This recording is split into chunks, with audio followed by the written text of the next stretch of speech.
మీకోసం తెచ్చింది necklace Mela flat 9.99 VA తో నవంబర్ 29 నుండి డిసెంబర్ 7 వరకు హిల్స్ బ్రాంచ్ త్వరలో ప్రారంభం. నమస్తే రమ్మగారు. నమస్తే జయ. రమ్మగారు, మనకి ఈ నెలలో దత్త జయంతి ఉంది. దత్త జయంతి యొక్క విశిష్టత, ఆ రోజు మనం ప్రత్యేకమైన ఏమైనా పూజ చేయాల్సిన, అంటే ఇంట్లో చేసుకునే పూజ కాకుండా దత్తుడికి ఏదైనా మనం ప్రత్యేకమైన పూజా విధానం ఫాలో అవుతామా? దత్తాత్రేయ జయంతి అవునండి. మార్గశిర పౌర్ణమి. మార్గశిర పౌర్ణమి ఈసారి గురువారం కూడా వచ్చింది. అవును, గురువారం దత్త జయంతి వస్తే మరీ విశేషం. మామూలుగా ఈ దత్త పూజా విధానము ఇది కూడా ఒక ప్రత్యేక మార్గమే జయ. ప్రత్యేక మార్గంగా కనపడుతుంది. మనం అందరం సాయిబాబా గుళ్ళు కనపడితే వెళ్ళిపోతాము. కొన్ని చోట్ల దత్తాత్రేయుల వారి దర్శనం ఉంటే దండం పెట్టుకుంటాము, అందరూ చేస్తారు. అవును. అయితే కేవలం దత్తుడినే పూజించే వాళ్ళు కూడా ఒక కల్ట్ కనపడుతుంది మనకి. ఎక్కువగా మహారాష్ట్రియన్స్, కన్నడిగులు వీళ్ళు ఎక్కువ దత్తభక్తులుగా కనిపిస్తారు. మన ప్రాంతంలో కూడా పూర్తిగా దత్తుడినే పూజించే విధానం ఉన్నది. కొంత కల్ట్, ఒక చిన్న జనం ఉన్నారు. వీళ్ళు గురు చరిత్ర, దత్తాత్రేయ చరిత్ర, శ్రీపాద శ్రీవల్లభ చరితామృతము వీటిని ఫాలో అవుతారు. శ్రీపాద శ్రీవల్లభ చరితామృతం నేను కూడా చెప్పేగా నీకు. అవునండి. గురువారం పారాయణ చేసుకోవచ్చు అని. ఏమిటంటే గురువు యొక్క పూజా విధానం ఇది. దత్తాత్రేయుల వారు ముగ్గురు త్రిమూర్తుల యొక్క అంశతోటి జన్మించారని చెప్తారు. అత్రి మహర్షి, అనసూయాదేవి వారికి ఈ కుమారులుగా జన్మించారు. 3 ముఖాలు తోటి, 3 బ్రహ్మ విష్ణు మహేశ్వరుల స్వరూపంగానే దత్తాత్రేయుల స్వామివారు మనకి దర్శనమిస్తారు. దత్తాత్రేయుల వారి కథ చెప్పుకోవటం, కార్తవీర్యార్జునుడు దత్తారాధనే చేశాడని చెప్తారు. విశేషంగా దత్తాత్రేయ వారిని సేవించిన వాళ్ళకి జ్ఞానం పెరుగుతుంది. ఓకే. నాలెడ్జ్ కావాలనుకున్న వాళ్ళు దత్తభక్తిని అవలంబించాలి. ఈ గురుచరిత్ర అవి పారాయణ చేసినా కూడా మంచిదే. ఈ రోజున ఈ దత్తాత్రేయుల వారి దేవస్థానాలు చుట్టుపక్కల ఎక్కడైనా ఉంటే మనం దేవాలయ దర్శనం చేసుకోవచ్చు. ఉదయం పొద్దున్నే స్నానం చేసి తెల్లవారంగానే స్నానం చేయటం, తర్వాత కొంచెం పూజా విధానం చేసుకోవటం, దత్తాత్రేయుల వారిని పూజించుకోవటం. దత్త పూజా విధానం పుస్తకాలు కూడా కనిపిస్తాయి. పూజ చేసుకోవటము. ఎక్కువగా సిరా ఏమంటారు దీన్ని, హల్వా చేసి పెడతారు. రవ కేసరి, సొరకాయతో చేసే హల్వా, గోధుమ రవ్వతో చేసే హల్వా చేసి నివేదన చేసుకుంటారు.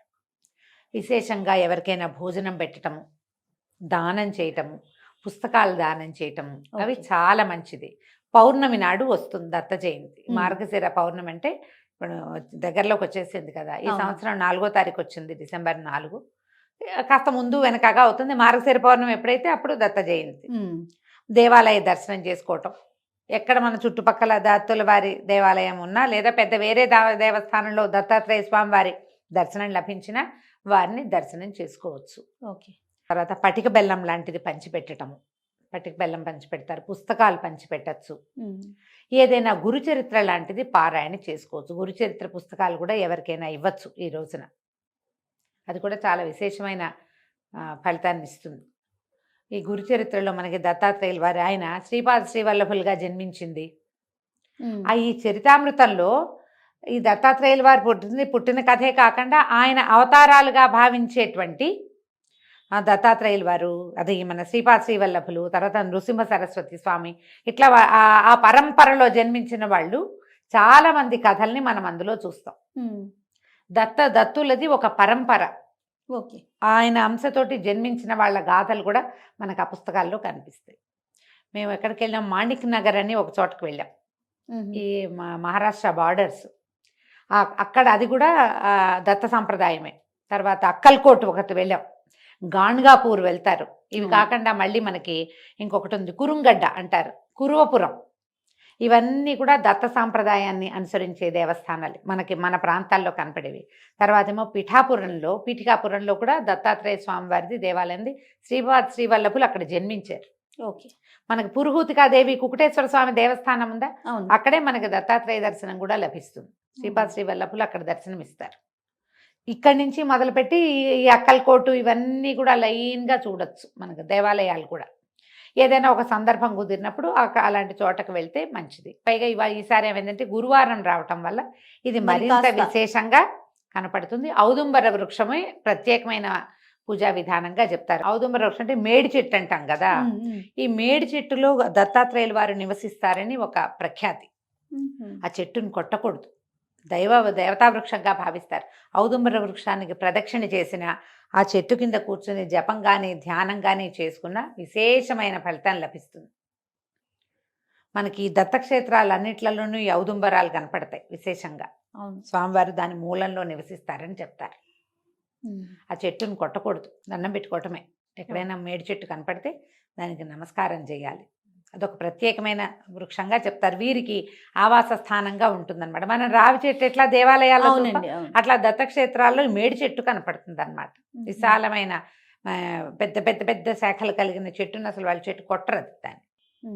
అవకాశం ఉన్న వాళ్ళు మనకి చుట్టుపక్కల ఎక్కడైనా ఉంటే ఆ ఔదుంబరం కూడా కనిపిస్తే నమస్కారం చేసుకోవచ్చు. మా ఫ్రెండ్ ఒకరి ఇంట్లో చూశాను నేను, ఆవిడ ఈ మేడి చెట్టుని చిన్నది బాన్సాయి తెచ్చుకున్నారు.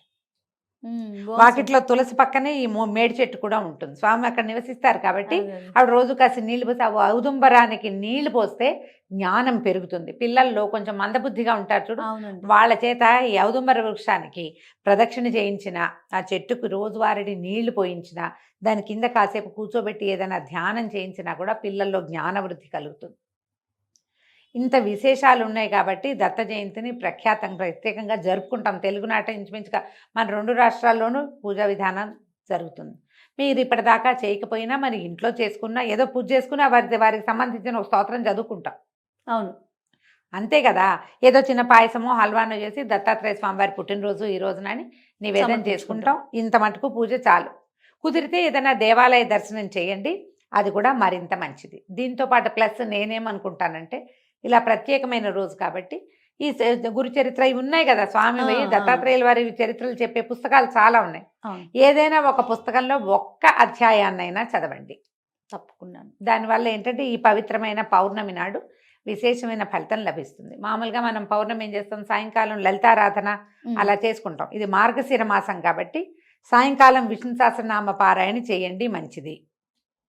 లలితా సహస్రనామం కూడా చేసుకుంటాము అంటే సహస్రనామం కూడా చక్కగా చేసుకోవచ్చు. చిన్న వెండి పాత్రలో పాయసం చేసి వెండి పాత్రలో పెట్టి చంద్రబింబం ఎక్కడ మనకి కనపడుతుందో వెన్నెట్లో కూర్చుని ఆ పళ్ళేని అక్కడ పెట్టుకుని ఆ వెండి గిన్నెని పారాయణ చేసుకుని ఆ చంద్రబింబంలో లలిత అమ్మవారిని భావించి ఈ పాయసాన్ని నివేదన చేస్తే ఆ చంద్రకాంతి పడినటువంటి క్షీరాన్నానికి ఔషధ గుణం పెరుగుతుందని, ఫలితం లభిస్తుందని చెప్తారు. దీనివల్ల చిత్తశాంతి, మానసిక నైర్మల్యం, మనసు ప్రశాంతంగా అవటం అలాంటివి జరుగుతాయి.